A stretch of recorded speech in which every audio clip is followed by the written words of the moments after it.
Alternative current lecture number 6 है आज का। ठीक है, तो 6th लेक्चर को समझने के लिए आपको 5वां लेक्चर तक देख के आना पड़ेगा, तभी आपको समझ में आएगा कि 6th लेक्चर में एक्चुअली में हो क्या रहा है। आप सबको टॉपिक सामने दिख रहा होगा कि हम today we are going to discuss about LC and R because in previous lecture we have done with जोड़े जोड़े। लेकिन इसके लिए मैं क्या करता हूँ, तुम देख रहे हो यहाँ पे 3 लिखा हुआ है, इसका मतलब आगे के 2 पेज मैंने खाली छोड़ रखे हैं, तो कुछ तो सोच समझ के छोड़ा होगा। अगर केवल क्या आता है बच्चों, R के साथ L, तो तुम्हें इसका छीटा पता है क्या है? छीटा नोट। और बताओ बच्चों इसका I कितना आया था? I बराबर I note sign omega T minus का फाई, हाँ या ना?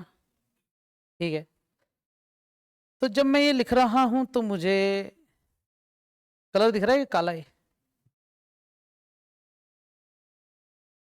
काला। ठीक है, टेढ़ी है। अब ओहो, कुछ ऐसे हाथ चलाता हूं तो सीधी बनती है। देखो भैया,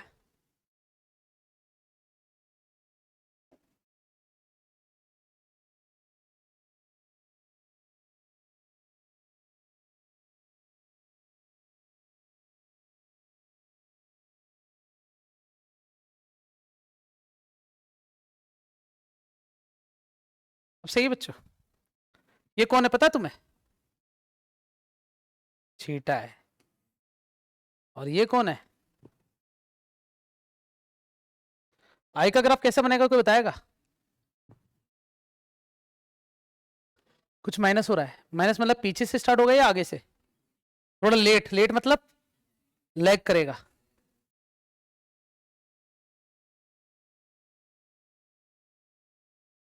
समझ में आया क्या? छोटा क्यों बनाया?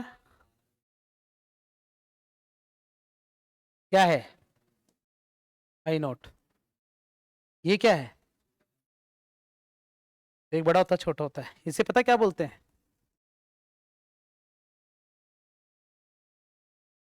ये इसकी कौन सी फॉर्म है? और पता क्या बोलते हैं इससे अपन?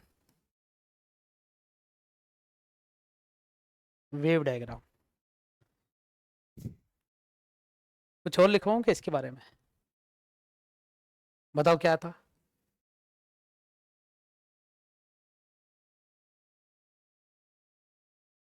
काफी इतना? ठीक है, बताओ रेजिस्टेंस के साथ जब अपन ने केवल क्या लिया था बच्चों?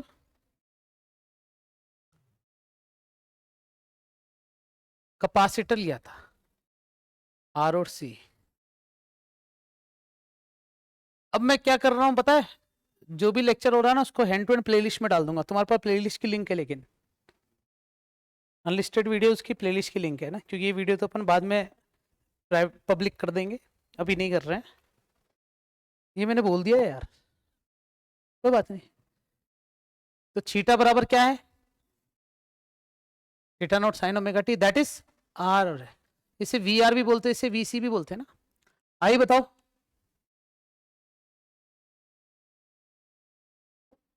क्या है बच्चा? आई बराबर आई नॉट साइन ओमेगा टी है।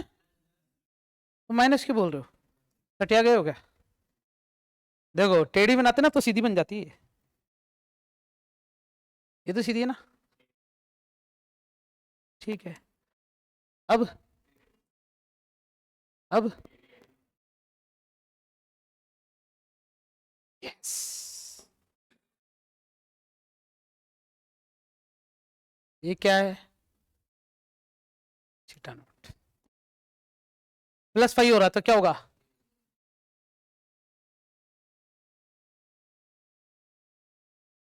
कितना लीड कर रहा है ये? फाइव से। पहले वाला कितना लैग कर रहा था?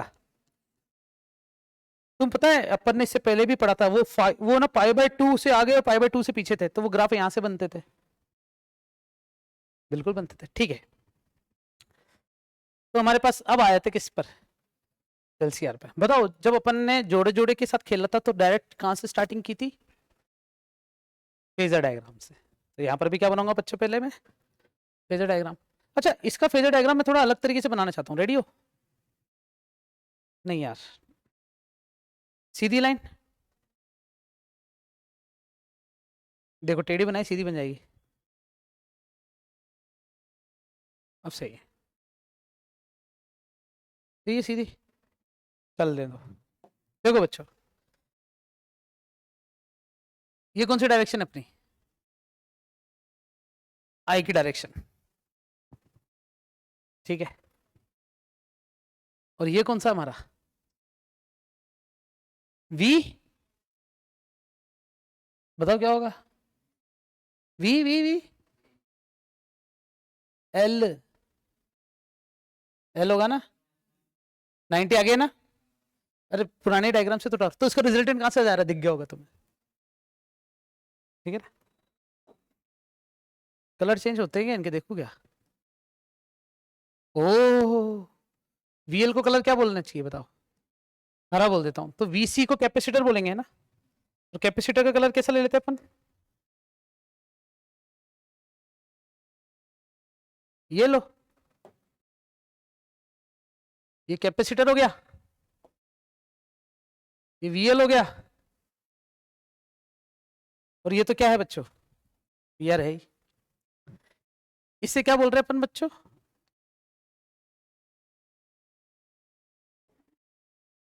That is VC. इससे क्या बोल रहे हैं? और ये क्या है? वीएल। चलेगा? एक चीज देखना, अपन ने ये चीज पहले भी पढ़ रखी है कि अगर करंट की डायरेक्शन ये है तो मैं टेढ़ी बनाइए लाइन,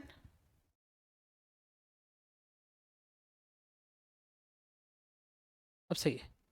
अगर ये करंट की डायरेक्शन है तो वी आर तो यहीं रहेगा, वी सी इससे नीचे होता है, और वी एल ऊपर होता है। कितना ऊपर होता है, कितना नीचे होता है? क्या सही बनाया है क्या मैंने? लेकिन इसका रिजल्टेंट अभी भी कहां से जा रहा है बताओ? रिजल्ट का कलर कौन सा लेवे?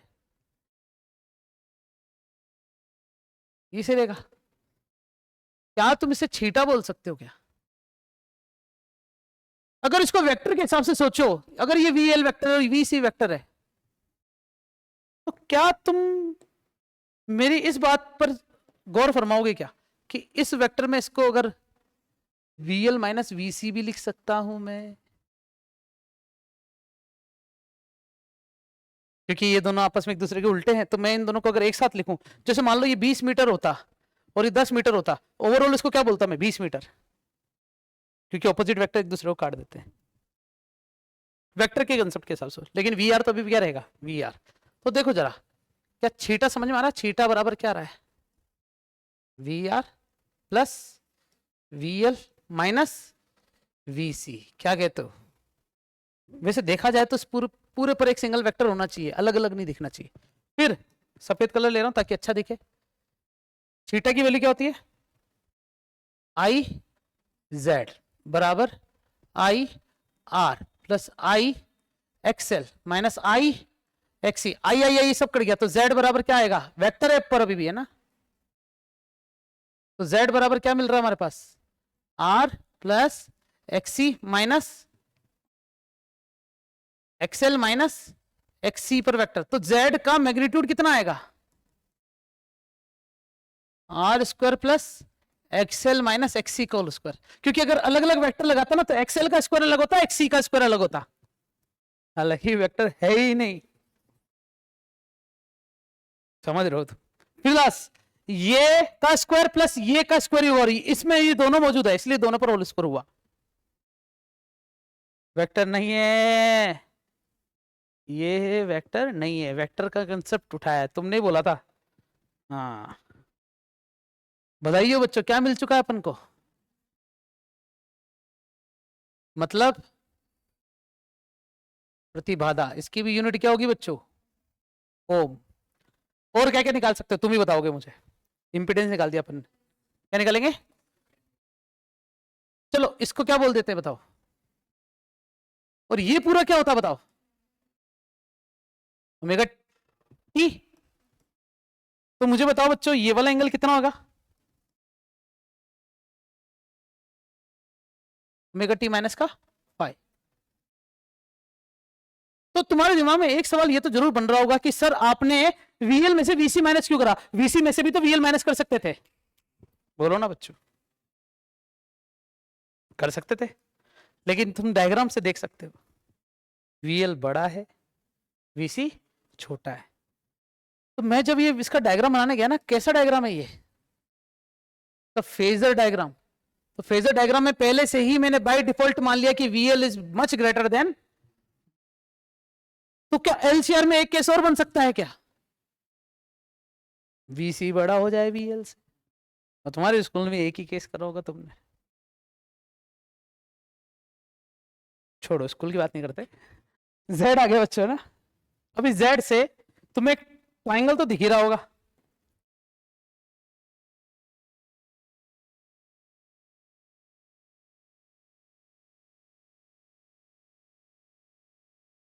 सही है क्या डायग्राम? वाह, इसको साइड में ले आऊं? कहां गया?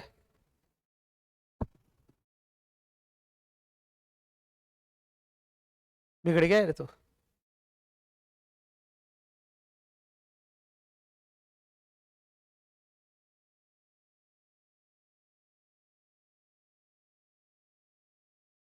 कर दूं?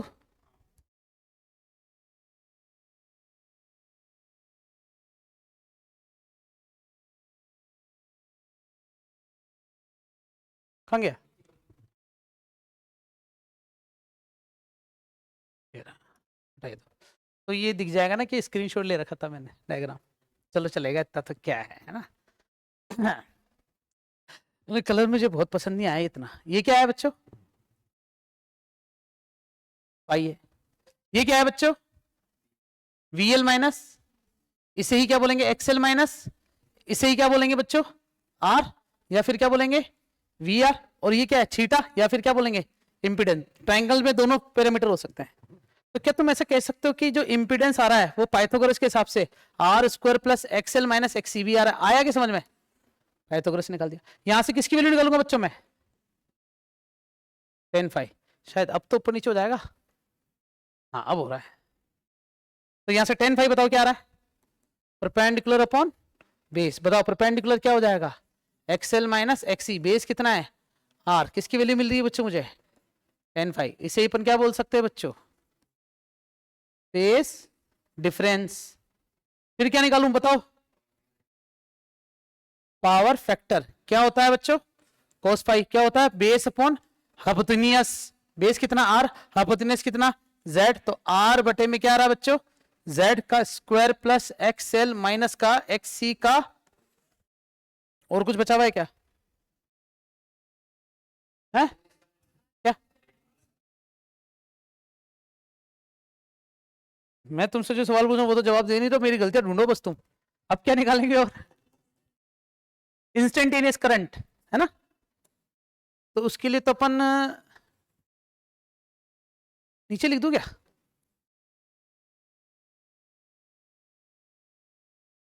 इंस्टेंटेनियस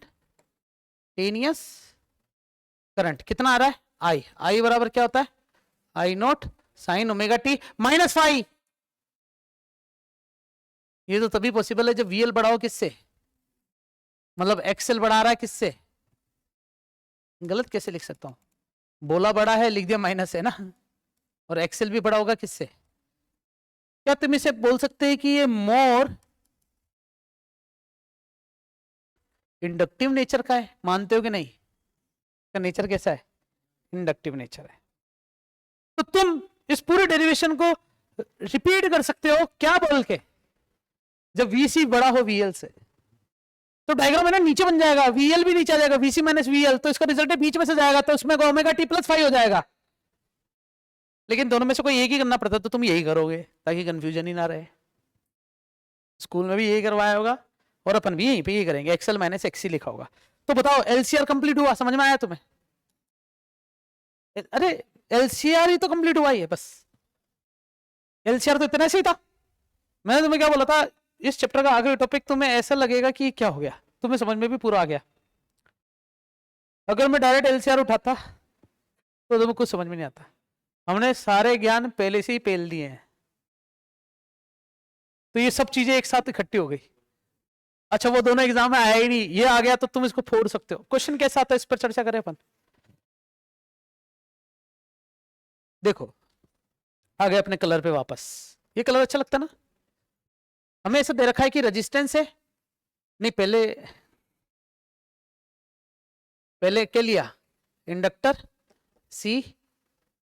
तुमने नोटिस किया एलसीआर ही क्यों होगा, आरसीएल भी हो सकता था, आरएलसी भी हो सकता था, परमुटेशन भी तो लगा सकते थे इसमें। है कि नहीं है, लेकिन इसको एलसीआर क्यों बोलते हैं, अच्छा लगता है बोलने में।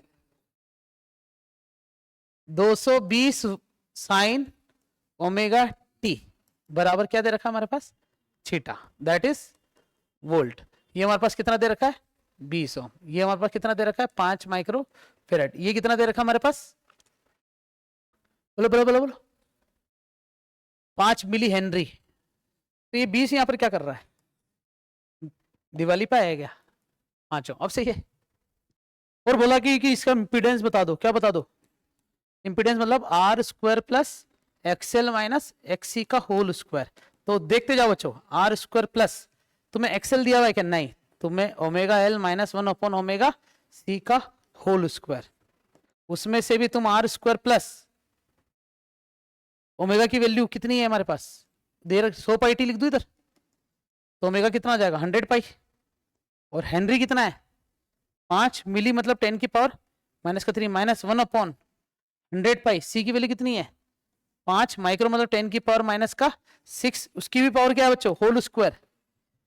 क्या ये क्वेश्चन इतना सा ही हार्ड नहीं लग रहा तुम्हें कैलकुलेशन के आधार पे, तो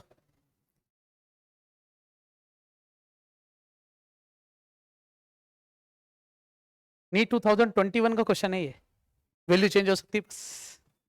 4 नंबर का सीधा क्वेश्चन, डायग्राम बना दिया, बोला इंपीडेंस बताओ, 4 ऑप्शन अलग दे रहे हैं।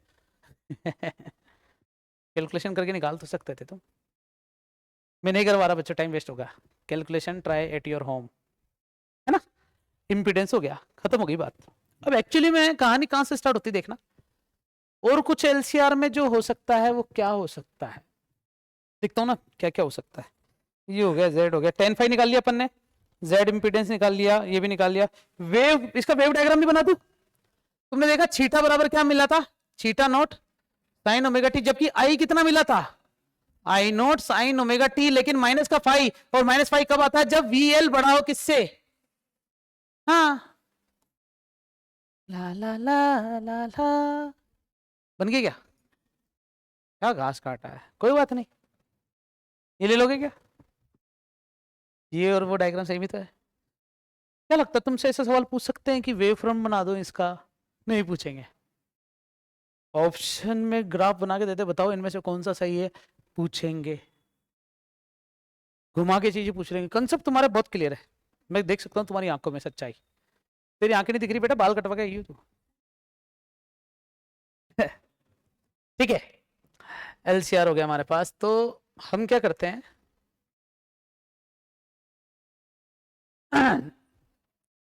आप सबने एलसीआर के अंदर एक वर्ड सुना होगा बच्चों, क्या लिखा बच्चों मैंने, किस किसने पढ़ रखा है एलसीआर में रेजोनेंस, स्कूल में पढ़ा होगा बच्चों, अरे हाँ पढ़ा है रेजोनेंस, एलसीआर में रेजोनेंस पढ़ा है तुमने, पढ़ा है नैतिक, पढ़ा है ना, पढ़ा तो है। हाँ पढ़ा है, चैप्टर खत्म कर लिया तो केस क्यों नहीं पढ़ा होगा, है ना दिव्या, पढ़ा है ना। सर मैं स्कूल नहीं जाती हूँ, ठीक है, डीजल तूने तूने निश्चित, ये पांचों डमी, ठीक है। मेरा सवाल है तुमसे, मोबाइल, टैबलेट, छोटा mobile, radio and TV, wow, इसको अपन कॉपी करके उसे पेस्ट कर सकते हैं, मस्त है। ये कॉपी होता है क्या, कट हो रहा है, नहीं कॉपी डायरेक्टली नहीं, कॉपी करा डायरेक्टली, अरे यही हो गया तो पीछे करो वापस, ये कॉपी होता है क्या, कॉपी, इसको कट करा और कट करके मैं यहाँ पर लाके इसको अगर पेस्ट कर सकते क्या, बोल रहा है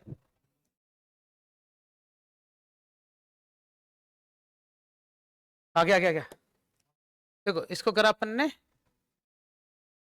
कॉपी डायरेक्टली, फिर अगले पेज पे जाके, यहाँ तो पेज नहीं हो रहा, डिलीट करा, इसको करा अपन ने कट, है ना, कट लाके यहाँ पे पेस्ट कर दिया, हो सकता है बच्चों, हाँ क्योंकि रेडियो है ना, 3-4 काम आएंगे मेरे, रेडियो 3-4 काम आएंगे, ये सही है। सवाल है मेरा कि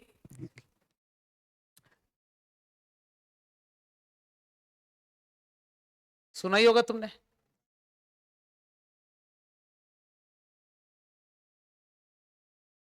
वायरलेस कनेक्टिविटी, एक चीज मुझे ना छोटी सी सर्च करनी है, वो है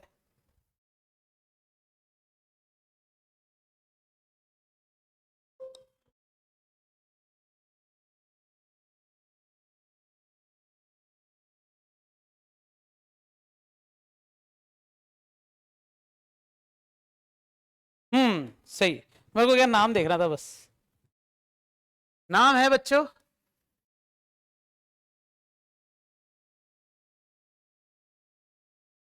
मैं क्या होमी जहांगीर बाबा और जेसी बोस में थोड़ा सा कंफ्यूजन रहता है मेरे को ना, ये भी बता दूंगे कब पैदा हुए या जरूरत नहीं है तुम्हें, तो ये 1894 से लेके 1890, हाँ? 2 साल में, नहीं नहीं नहीं, 1894 से 1894 से 1896 में जगदीश चंद्र बसु ने वायरलेस कनेक्टिविटी का आविष्कार करा, जैसे एलन मस्क ने सिंक्रोजेनिक इंजन बना के खुद के स्पेसक्राफ्ट छोड़ रहा है, तो वो भी एक एज ए साइंटिस्ट है, तो साइंटिस्ट बन के इसे समाज सेवा करना चाहिए, सबको अपने सिंक्रोजेनिक इंजन बनाने का फॉर्मूला दे देना चाहिए, तो इसरो नासा लोग आगे बढ़ जाए, सही बात है कि नहीं, लेकिन नहीं, उसने अपनी खुद की कंपनी खोल दी, इसका मतलब वो साइंटिस्ट नहीं है, that is called businessman. Bill Gates ने माइक्रोसॉफ्ट बनाया, कंप्यूटर की आत्मा बनाई, इजाद करके लोगों में बांट देना चाहिए था कि लो फ्री में लो, लेकिन नहीं, उसने पेटेंट साइन करवा लिया, अब हर कंप्यूटर के साथ माइक्रोसॉफ्ट अलग से खरीदना पड़ता है, विंडोज कहते हैं जिसे, हजम हो रही बात, ऐसे जेसी बोस ने वायरलेस कनेक्टिविटी का आविष्कार कर दिया, सोचो जरा, जितने भी साइंटिस्ट नहीं, जितने भी बिजनेसमैन जो नया आविष्कार करते, पेटेंट साइन करवा के पैसा कमा रहे हैं, अगर ये वायरलेस कनेक्टिविटी का आविष्कार नहीं होता तो ये कुछ नहीं कर पाते, अमेजोन, जेफ बेजोस, बिना इंटरनेट के तो कुछ भी नहीं है। आज ही अखबार में खबर पढ़ी थी मैंने, जिसमें लिखा हुआ था कि ऑनलाइन ठगी होती जा रही है और प्रोडक्ट रिफंड नहीं हो रहे हैं, ऐसा कुछ लिखा हुआ था, इसका मतलब दिवाली आ रही है ना, तो जो ऑफलाइन मार्केटिंग वाले हैं ना, जो ऑफलाइन वाले दुकान वाले, वो ऐसी अब न्यूज चलाएंगे ताकि लोग बाग ऑनलाइन शॉपिंग ना करें, देख रहे हो उनका गेम कैसा है, भले नहीं चल रहा हो वो जो उन्होंने लिखा उस अखबार में, तो लेकिन अपन तो जेसी बोस पे, जेसी बोस जो थे उन्होंने वायरलेस कनेक्टिविटी का आविष्कार करा, उनके साथ और भी बहुत सारे जने थे, मेरे को तो इंडियन साइंटिस्ट का नाम रखना था तुम्हारे सामने, सोचो 1894 में, 1894 में वायरलेस कनेक्टिविटी का आविष्कार हो चुका है, 1894 में, और सन 2005 से 2007 तक, जब तक मैंने शुद्ध संभाली, जब मुझे चीजें समझ में आने लगी, तब मेरी मम्मी लैंडलाइन पे फोन, पीसीओ पे, बूथ पे नानी से बात करने के लिए ले जाती थी हाथ पकड़ के, 2007 और 5 में की बात बता रहा हूँ मैं, तो मैं 7th में या 5th में रहूंगा, 1894 में बिना वायर के टेलीफोन आ चुके थे, 1890 मतलब 1900 सेंचुरी में, और 2000 तक, 100 सालों तक हमारे इंडिया में वो सौगात नहीं मिली, क्योंकि हम गुलाम देश थे, फिर हम अनएजुकेटेड देश हो गए। अब थोड़ा सही है कि आईफोन लॉन्च हो रहा तो अपने इंडिया में भी सेम टाइम पे हो रहा है ना, नई चीज है, अब चल रहा है ऐसा, समय के 100 साल बाद अपन को वायरलेस कनेक्टिविटी की सौगात मिली है, मतलब मोबाइल फोन 2000 के बाद हमारे हाथों में आने लगा, हाथों में मतलब इंडियंस के हाथों में, मेरे ताऊ जी के पास था, एंटीना निकाल के टू टू टू टू, हाँ उनके मोबाइल फोन से एंटीना निकलता था, तो एंटीना काम क्या करता था, एंटीना यहाँ पर भी है, इनमें भी एंटीना होता था, गया मेरा एंटीना, देख लो यहाँ से, तो एंटीना ही नहीं है इसमें तो, अरे भैया पुराना टीवी देखो, बिना एंटीना के काम ही नहीं करते थे, 3 थप्पड़ मारो सब कुछ साफ हो जाता था, तो ये एंटीना काम क्या करते थे, तो सुनो जरा, जब इन्होंने वायरलेस कनेक्टिविटी का आविष्कार करा, इनके साथ बहुत सारे साइंटिस्ट थे, तो एक्चुअली में फ्रीक्वेंसी मॉड्यूलेशन, जिसे सामान्य भाषा में क्या बोला जाता है, एफएम बोला जाता है। तो हमारे चारों तरफ बहुत सारी तारे हैं। तुमने खंबे पे ना बहुत सारे तारों के गुच्छे देखे होंगे, देखे होंगे। तुमने किरचॉफ लॉ भी पढ़ा होगा। तुम पता उसके अंदर किरचॉफ लॉ अप्लाई हो रहा है। कौन सी तार किसमें जुड़ रही है किसको पता, किसने लगाया होगा किरचॉफ उसमें, लेकिन किरचॉफ पे ही तो आधारित है, वो जाल बना हुआ है। सॉरी वायर का जाल हटा दिया कनेक्शन के अंदर, जो टेलीफोन वायर जाती थी ना वो सब हटा के अभी वायरलेस कनेक्टिविटी आ चुकी है। तो इसका मतलब ऐसा थोड़ी है कि वो टेलीफोन वायर गायब हो चुकी है तो सही अदृश्य है, लेकिन बहुत सारी है। तो जब हम जिसको फोन लगाते हैं और उसी के पास जाती है इतने सारी फ्रीक्वेंसी में से हमें उससे डायरेक्ट बात हो जाती है। कभी कभी ऐसा हो तुमने फोन लगाया और फोन किसी और के लग गया हो, या दो जने एक साथ बात कर रहे हैं, कहीं हो हुआ है। जियो के साथ ऐसा हुआ है। जियो जब सस्टेन नहीं था ना, जब स्टेबल नहीं हुआ था, तब है ना फोन लगाते थे तो किसी का भी आ जाता था, किसी को भी चला जाता था। अब तो नहीं होता ऐसा। रेडियो के अंदर है ना बहुत सारी फ्रीक्वेंसी की वेव्स है जो रेडियो कैप्चर कर सकता है, सही है क्या? लेकिन रेडियो से आने वाली फ्रीक्वेंसीज को स्पीकर तक पहुंचाने के लिए वही क्यों सुनाई दे रहा चाह रहा है, वही क्यों सुनाई दे रहा है जो हम सुनना चाह रहे हैं, बताओ?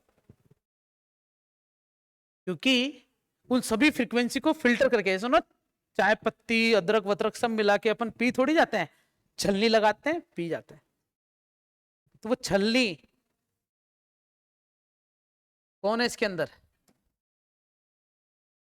इस रेडियो के अंदर एलसीआर सर्किट होता है। ये एलसीआर सर्किट क्या करता है, सभी फ्रीक्वेंसीज में से इंपैक्टफुल फ्रीक्वेंसी हमें लाके देता है जो हम सुनना चाह रहे हैं। उस फ्रीक्वेंसी इस पूरी घटना को बोलते हैं रेजोनेंस। क्या बोलते हैं बच्चों? एकदम से ये क्या हो गया? हाँ बोलो। किसको नहीं आएगी? नहीं, शूट चल रहा है, क्लास चल रही है, बंद कर दो गेट वापस। तो देखो बच्चों, एलसीआर सर्किट, एलसीआर सर्किट इसमें भी होता है, एलसीआर इसमें भी होता है, लेकिन आजकल तो ये वाले टीवी गायब हो गए जिनका पेट पीछे से बाहर था। पन्ना पलट दो, ऐसे टीवी आने लग गए। इनमें जो एंटीना वाले मोबाइल फोन एलसीआर, तो एक काम कैसे करते हैं इस पर चर्चा करेंगे। फिलहाल एलसीआर क्यों पढ़ रहे हैं ये मैंने तुम्हें बता दिया। अब एलसीआर काम कैसे करता है ये सीखना जरूरी है अपन को बस। तो मुझे पता है क्या करना पड़ेगा, क्या करना पड़ेगा बताओ जरा, सोचो। इसको कट करना पड़ेगा और उसको उठा के यहाँ इस रेडियो को यहाँ रख लेते हैं। तुम पता है ये एंटीना इसलिए रखा जाता था ताकि ये आने वाली फ्रीक्वेंसी को इकट्ठा करे, है ना? सारे नेटवर्क को ले रहे, तो सबके सारे नेटवर्क, किसी ने किसी को फोन लगाया और वो फोन का नेटवर्क जा रहा है, तो तुम ऐसे थोड़ी फोन को इधर करके उसका नेटवर्क छीन लोगे, नहीं कर सकते। कर सकते हो ऐसा? नहीं। तुमने देखा होगा चार्ली कमिंग चार्लिंग, टेंगो चार्ली मूवी में, एक बड़ा सा बैग लेके घूमते हो और फ्रीक्वेंसी से बातचीत करते एक दूसरे से, फौज में काम में लिया जाता ना। तो देखो मैं तुम्हें थोड़ा सा समझा देता हूं एक्चुअली में क्या है। यहां पर जो एलसीआर होता है ना सर्किट, एल सी और कौन, आर सर्किट, क्योंकि रेडियो में डीसी सप्लाई एसी सप्लाई दोनों होती है, मैं तो एलसीआर की बात कर रहा हूं। और ये कैसे रेजोनेंस बताता है ये मैं तुम्हें समझाता हूं। यहां से आने वाली सभी फ्रीक्वेंसीज को, यहां से आने सभी फ्रीक्वेंसी, जो भी फ्रीक्वेंसी है, तुम पता है यहां से जेड का फॉर्मूला क्या मिला था? अपन ने इतने सारे डायग्राम बनाए थे बच्चों, बहुत सारे डायग्राम। तो इसमें आर स्क्वायर बराबर एक्सएल का स्क्वायर माइनस क्या आया था? नहीं नहीं नहीं, एक्सएल माइनस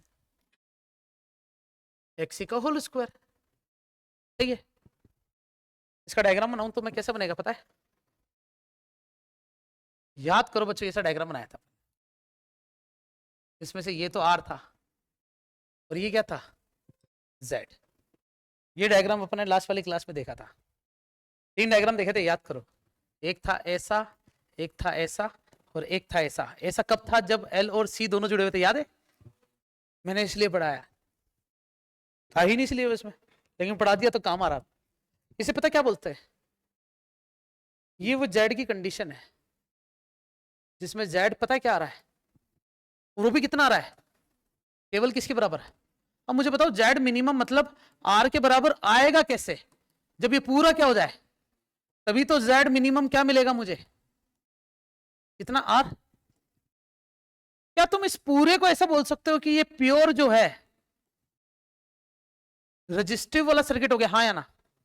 इसका मतलब इसको जीरो मानने की कोशिश करी मैंने, अगर मानने की कोशिश करी जीरो 7th के बाद, तो हम ऐसा बोल सकते हैं कि Z मिनिमम तभी मिलेगा जब XL माइनस XC क्या हो जाएगा, जीरो। मतलब XL बराबर किसके हो जाएगा, इसका मतलब इंडक्टिव रिएक्टेंस बराबर हो जाए किसके, कैपेसिटिव रिएक्टेंस के। मानते हो कि नहीं मानते हो?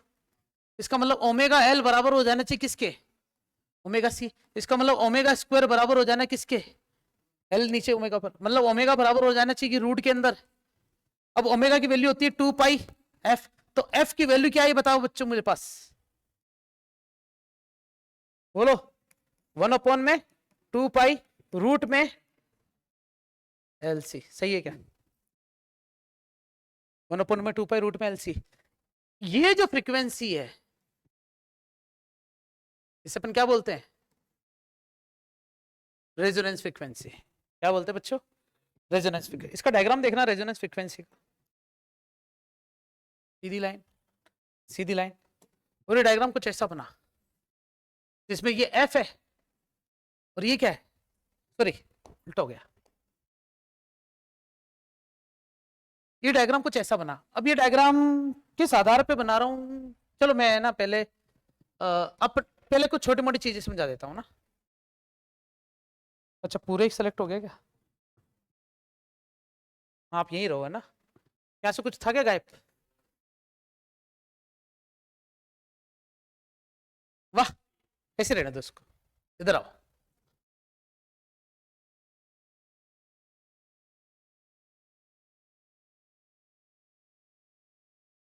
मेरे को इसको रखना है, रे धीरे चल लो रे, बस देखते जाओ।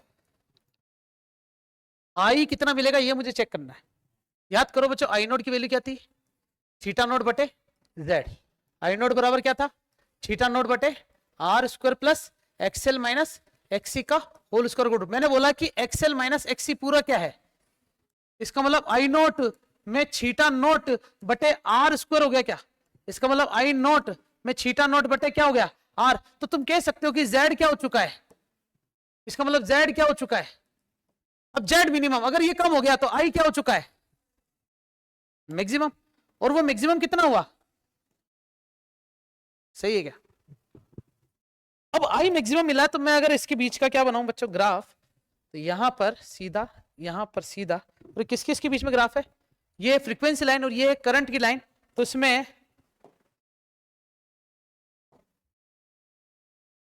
ऐसे, और उसके अंदर भी देखना बच्चों, ये लाइन सीधी लग रही है क्या, है। तो ये मेरे पास जो मामला बना है इससे अपन बोलते हैं एफ आर, क्या बोलते हैं, तो ये एफ आर क्या है, रेजोनेंस फ्रीक्वेंसी। इसे क्या बोलेंगे, ये जो फ्रीक्वेंसी है वो एफ आर से कम है और ये जो फ्रीक्वेंसी है वो एफ आर से ज्यादा है। इसका मतलब अपन ऐसे बोल सकते हैं कम है तो एक्सएल छोटा है एक्सी से, इसका मतलब एक्सएल बड़ा है एक्सी से, सही है क्या? यहाँ एक्सी बड़ा है इसका मतलब प्योर कैपेसिटिव है, यहाँ एक्सएल बड़ा है तो प्योर इंडक्टिव है। लेकिन इनकी बात नहीं करते, मैं तो इस पॉइंट पर बात करूं, इससे अपन ने क्या बोल दिया, रेजोनेंस। लेकिन इतनी सारी कहानी बनाने के बाद अभी भी मैंने तुम्हें रेडियो के अंदर कैसे काम हो रहा है वो नहीं सिखाया अभी तक। अब उसकी बात करते हैं, देखना जरा कैसे। तुमने बिग एफएम का नाम सुना है,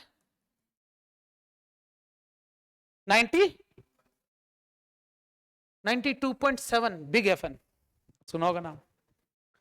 दुनिया में बहुत सारी वेवलेंथ है, बहुत सारी फ्रीक्वेंसी चल रही है, उन सभी फ्रीक्वेंसी में जो एलसीआर होता है सर्किट, वो क्या करता है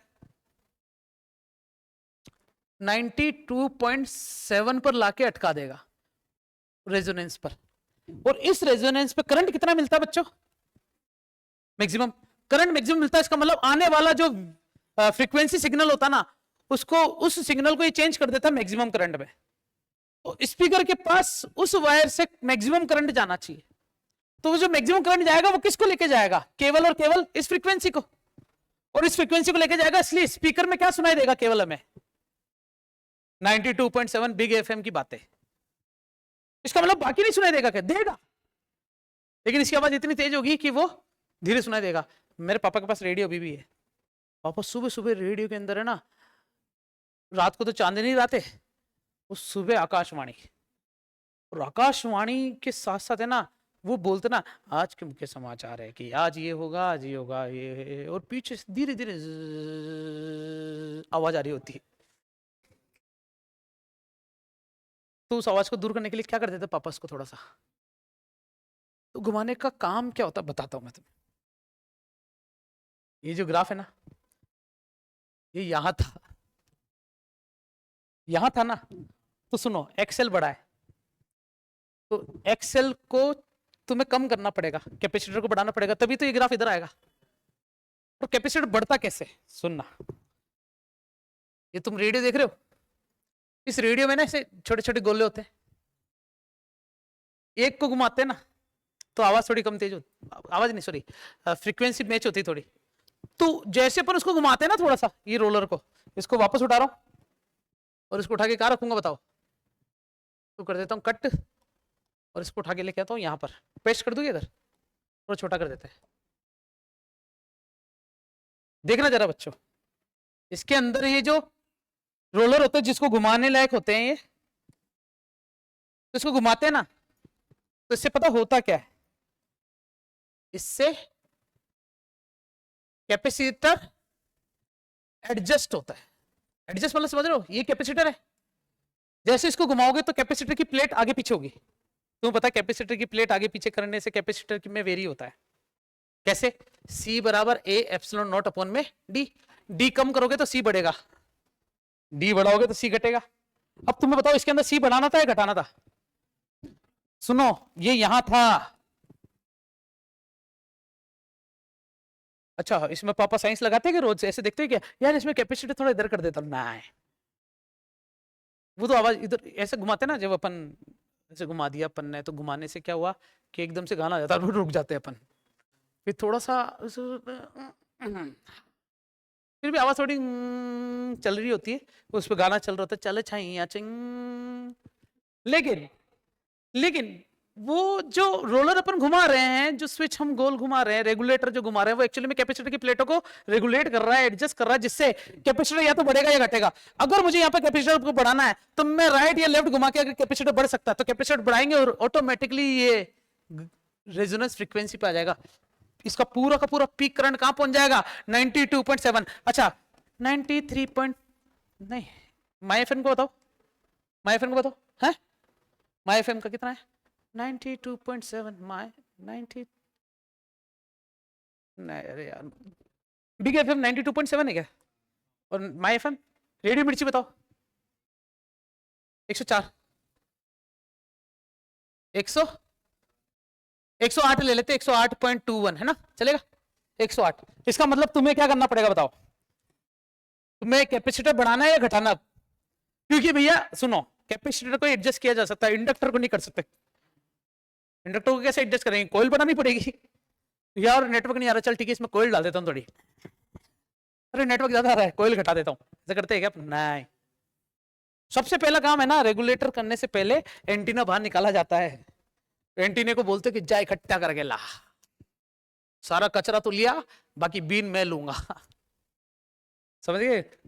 कबाड़ी वाले क्या करते हैं, जो बड़ा सेट होता है ना, जिसके पास कबाड़ का बहुत बड़ा गोदाम होता है, तो वो अपने 100 जो छोटे छोटे लोग होते हैं जिनसे या बीनने के लिए भेज देता है या फिर लोहे वाले है ना करने भेज देता है, तो वो सारा सामान अपने तरीके से इकट्ठा करके फिर वो जब वहां पर आता है ना फिर बोलता है आप पुट्ठा इधर रख, ये पेपर इधर रख, ये कॉपी को फाड़, पुट्ठा इधर, पेपर इधर, कांच इधर, स्टील इधर, लोहा इधर, सही ना। तो वही काम कैपेसिटर कर सकता है, वो लोग नहीं कर सकते जो लोहे वाले या कर रहे हैं, सही है नहीं। तो इंडक्टर में कोयल चेंज नहीं कर सकते, लेकिन कैपेसिटर की प्लेटों को एडजस्ट करके अपन कैपेसिटर को बढ़ा सकते हैं, घटा सकते हैं। तो बताओ मुझे, अगर कैपेसिटर को अगर मुझे क्या करना बच्चों, कम करना है, कम करना पड़ेगा ना इसमें, तो कैसे करूंगा कम, इस ग्राफ को आगे पहुंच जाएगा। तो क्या तुम्हें लगता है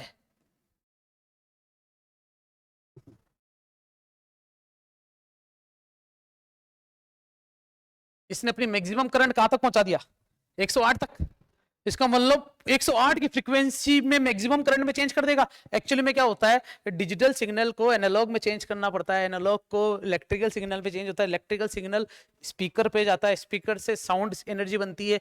ये एनालॉग सिस्टम है, इसके बारे में मुझे नहीं पढ़ाना, लेकिन तुम्हें एक चीज समझनी पड़ेगी कि करंट से ही सारा काम हो सकता है। पावर सप्लाई दोगे, करंट दौड़ेगा, करंट से ही सारे सिग्नल बनते हैं, लाइट सिग्नल बनते हैं, साउंड सिग्नल बनते हैं, एनालॉग सिग्नल बनते हैं, डिजिटल सिग्नल बनते हैं। डिजिटल मतलब समझ गए ना, हम एक दूसरे से व्हाट्सएप पे हेलो सर पीडीएफ भेज देना, डिजिटल सिग्नल। लेकिन है तो करंट ही दौड़ रहा है इनमें भी। तो वो क्या करते हैं, एंटीना ने सारा फ्रीक्वेंसी इकट्ठी करी, सारी फ्रीक्वेंसी में तुम्हें कौन सी सुननी है, 108 पॉइंट जो भी है, बिग एफएम सुनना है, 92.5 माय एफएम 92.7, यार याद ही नहीं आ रहा मेरे को, बहुत टाइम हो गया ना।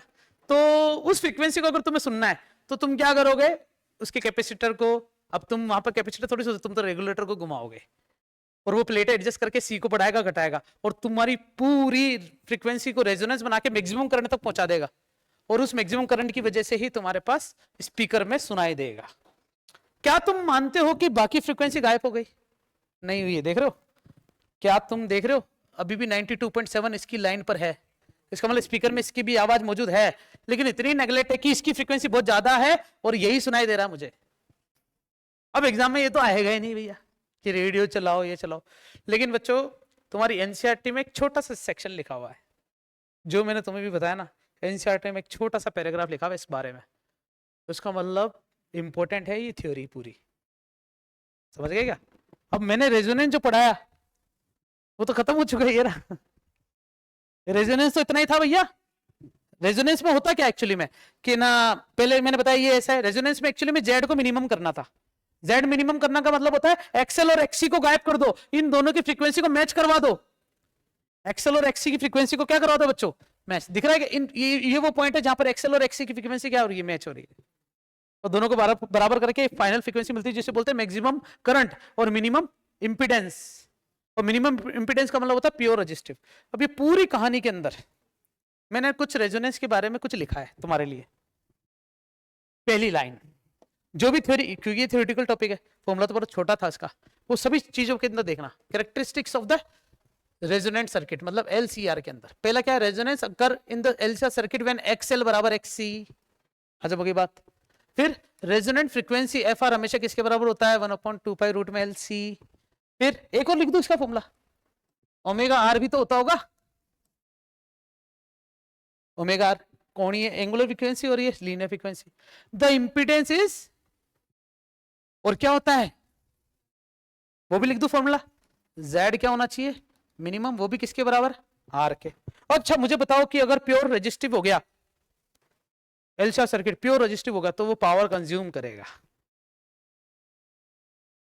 क्योंकि रेजिस्टेंस पावर कंज्यूम करता है, इंडक्टर और कैपेसिटर पावर को स्टोर करते हैं, तो ये पूरा का पूरा पावर को क्या करेगा, इंज्यूम करेगा। अगर ये कंज्यूम करेगा तो इसका फेज पावर पूरी की पूरी ले रहा है, तो उसका पावर फैक्टर क्या होना चाहिए, 1, मतलब cos फाइव की वैल्यू क्या हो जानी चाहिए, 1। और cos फाइव 1 कब होता है, जब फाइव की वैल्यू क्या होती है, मतलब इन दोनों का फेज डिफरेंस भी क्या होना चाहिए, 0। इसका मतलब जो छीटा था ना, छीटा नॉट साइन ओमेगा टी, और आई भी क्या हो जाएगा, आई नॉट साइन ओमेगा टी। बस इस बार आई क्या है, इस बार आई इसका जो है ना वो छीटा नॉट में किसका डिवाइड हो रहा है, भले ये आर क्या है बच्चों, लेकिन मैं इतनी बातें क्यों कर रहा हूं, मैं पहले इस लाइन पर देखो क्या लिखा हुआ है, the current has a maximum value that is theta naught upon are.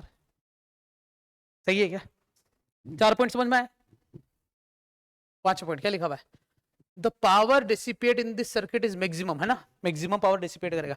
Power का फॉर्मूला पता है तुम्हें बच्चों,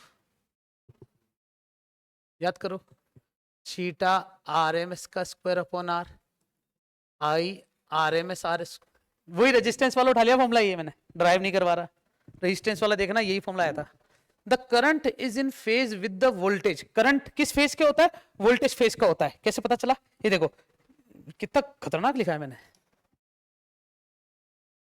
ये भी क्या था बच्चों, theta naught sine omega T, और ये भी क्या है बच्चों, आई नॉट साइन ओमेगा टी, मतलब दोनों का फेज क्या हो गया, तभी तो इन दोनों का फेज डिफरेंस क्या मिला, पढ़ो क्या लिखा हुआ है, सेम वोल्टेज, और the power factor is unit, इसका मतलब फाई कितना हो गया। फिर क्या लिखा हुआ है, series resonance can be occur at all value of resistance R, सही है, सीरीज रेजोनेंस तभी एग्जिस्ट करेगा जब रेजिस्टेंस उसमें मौजूद होगा। रेजिस्टेंस तो है, लेकिन पूरा का पूरा रेजोनेंस केवल रेजिस्टेंस पे डिपेंड हो जाता है। एक्सेल और एक्सी को तो बोलता है हाँ तुम हो, लेकिन तुम दोनों आपस में लड़ो। एलसीआर सर्किट में कैपेसिटर भी होता है, इंडक्टर भी होता है, लेकिन दोनों को आपस में खेलने के लिए दे देते हैं। दोनों एक दूसरे को मैंने लिया तूने लिया, मैंने लिया तूने लिया, मैंने लिया तूने, बात खत्म। एक्सेल एक्सी, और बीच में मजे कौन ले जा रहा है? रेजिस्टेंस। और देखो, the voltage across R is equal to the applied EMF. इसका मतलब समझ रहे हो, मैंने जो ईएमएफ अप्लाई करा था ना वो क्या था, और ये क्या है एल, ये क्या है सी, ये क्या है। अब मैंने बोला कि इन दोनों का इंपैक्ट तो खत्म हो गया, तो पूरी की पूरी सप्लाई किस में चली जाएगी? अब समझ में आया क्या? वोल्टेज अक्रॉस मतलब वी आर की वैल्यू ही किसके बराबर हो जाएगी? थीटा के। कितनी मस्त लाइन लिखी हुई है, थ्योरेटिकल क्वेश्चन है। क्वेश्चन बोल के आंसर लिख रहा हूं एक तरीके से ना। बोलो क्या लिखा हुआ है? The voltage across the L and C R equal, सही है ना, लेकिन दोनों में डिफरेंस क्या है पता है क्या? क्या बोलना चाह रहा हूं इसके बारे में? ट्र ट्र ट्र ट्र ट्र ट्र, समझ गए क्या? ये हरी और येलो, ये दोनों क्या हो जाएगी? इक्वल। तो दोनों वेक्टर आपस में एक दूसरे को कैंसिल कर देंगे, क्योंकि दोनों के बीच में एंगल 180 डिग्री दिख रहा है क्या? आ गया? सो देयर रिजल्टेंट इज, बहुत बढ़िया, हजम हो रही बच्चों बात please. The voltage across L and C R very high as compared to the applied voltage, hence the series LCR circuit is used to obtain the large magnification of AC voltage। magnification का मतलब बताओ क्या होता है? Magnification मतलब, magnification का मतलब होता है बड़ा कर देना, या फिर रेगुलेशन बोल सकते हो उसको तुम। लार्ज एसी वोल्टेज को मैग्नीफाई कर देना का मतलब होता है, तुमने देखा होगा 11,000 वोल्ट की सप्लाई जा रही होती है घर के सामने से, लेकिन घरों में 220 ही है। तुमने कभी नाराज नहीं हुए इस बात से? तार लंगर डाल के अंदर ले लो सप्लाई, नहीं 11,000 वोल्ट की हमें जरूरत ही नहीं है। तो वो 11,000 वोल्ट कनेक्ट होता है सीधा ट्रांसफार्मर पे से। ट्रांसफार्मर हमें सप्लाई देता है घरों में 220 वोल्ट की सप्लाई, वो भी किस वजह से? एलसीआर सर्किट की वजह से। और क्या लिखा हुआ है? The series resonant circuit is also called as acceptor circuit. पता है क्यों से एक्सेप्टर बोलते हैं? क्योंकि रेजिस्टेंस पूरी की पूरी पावर सप्लाई को एक्सेप्ट कर लेता है, देता नहीं है कभी। जैसे कैपेसिटर और इंडक्टर तो पावर को स्टोर करके बोल देते हैं हाँ 3 दिन बाद आ जाना, बटन चालू कर देना, इनिशियल टॉर्क दूंगा पंखे को ठक, सही है। तो ये डोनर कहलाते हैं। इंडक्टर और capacitor is the donor, but resistance is only acceptor. मैं क्या हूं तुम्हारी नजर में, डोनर या एक्सेप्टर? इसके बारे में सोच के बताओ। अच्छा डंडा डोनर एंड फीस एक्सेप्टर, ऐसे बोल दो, ठीक है। और क्या लिखा हुआ है? When a number of frequencies are fed to it, जब बहुत सारी फ्रीक्वेंसी इसके अंदर डाली जाती है, it accept only one frequency, वो भी कहां पर? रेजोनेंस के पॉइंट पर, and reject the other frequencies. हजम होगी बात? 92.7 माय एफएम। चलो कुछ अच्छा सुनते हैं, थोड़ा थोड़ा याद आ रहा है। कभी एफएम सुनो तुम? कब सुने हो?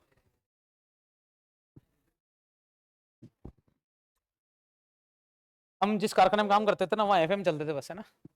तो एफएम का फिक्स टाइम था, इतनी बजे से इतनी बजे तक ये वाला चलाएंगे, इतनी बजे से इतनी बजे तक, क्योंकि एफएम में ना कभी कोई आरजे आता था, कभी कोई आरजे आता था, तो वो अपने अपने वो लेके जाता था, कोई पुराने गाने, कोई संगीत, और चांदनी रातें। मैं बात कर रही हूँ आज आयशा। तो आज हम बात करेंगे, फिर एकदम से गाना आ गया जगजीत सिंह का रोना वाला, चिट्ठी आई है, नहीं वो तो पंकज उदास है। The current is maximum for this frequency. बच्चों ये जो 11 पॉइंट है ना, ये वो रेडियो है ना, ये 11 पॉइंट पूरा रेडियो है। कहो तो पूरी लाइन वापस पढ़ के देख लो।